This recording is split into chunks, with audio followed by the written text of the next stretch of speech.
حضرت عبداللہ بن مسعود رضی اللہ تعالی عنہ روایت فرماتے ہیں کہ رسول اللہ صلی اللہ تعالی علیہ وسلم نے ارشاد فرمایا کہ مسلمان کو گالی دینا فسق ہے، اور اس سے یعنی مسلمان سے لڑنا کفر ہے۔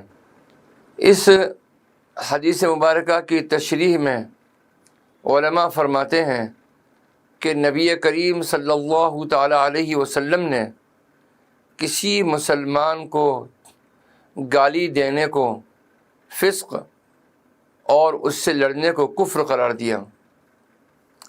اس وعید سے بخوبی معلوم ہو جاتا ہے کہ کسی مسلمان کو گالی دینا کتنا بڑا اور کتنا قبیح گناہ ہے، کہ جس کو اللہ تعالیٰ کی اطاعت سے نکلنا بتایا گیا ہے۔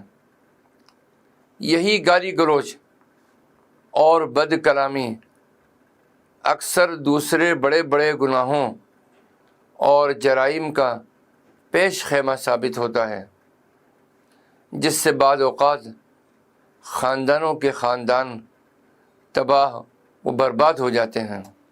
گالی گلوچ سے پھر بڑھ کر لڑنے جھگڑنے کی نوبت آتی ہے۔ اس لڑنے جھگڑنے کو نبی کریم صلی اللہ علیہ وسلم نے کفر کا کام بتلا کر اس کی قباحت اور برائی اور اس کے بڑے جرم اور گناہ ہونے کو خوب واضح فرما دیا۔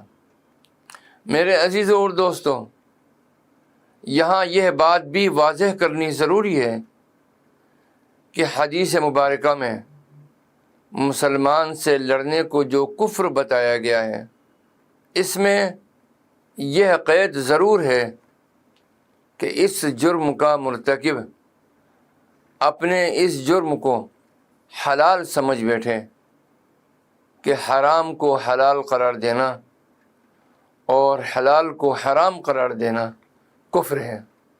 بہرحال کسی مسلمان کو گالی دینا اور اس کے ساتھ دشمنی کرنا اور لڑنا بہت ہی بڑا گناہ ہے اور جرم ہے۔ مسلمانوں کو اس قبیح کام کے کرنے سے باز رہنے کی تلقین اور اس سے بچنے کا حکم دیا گیا۔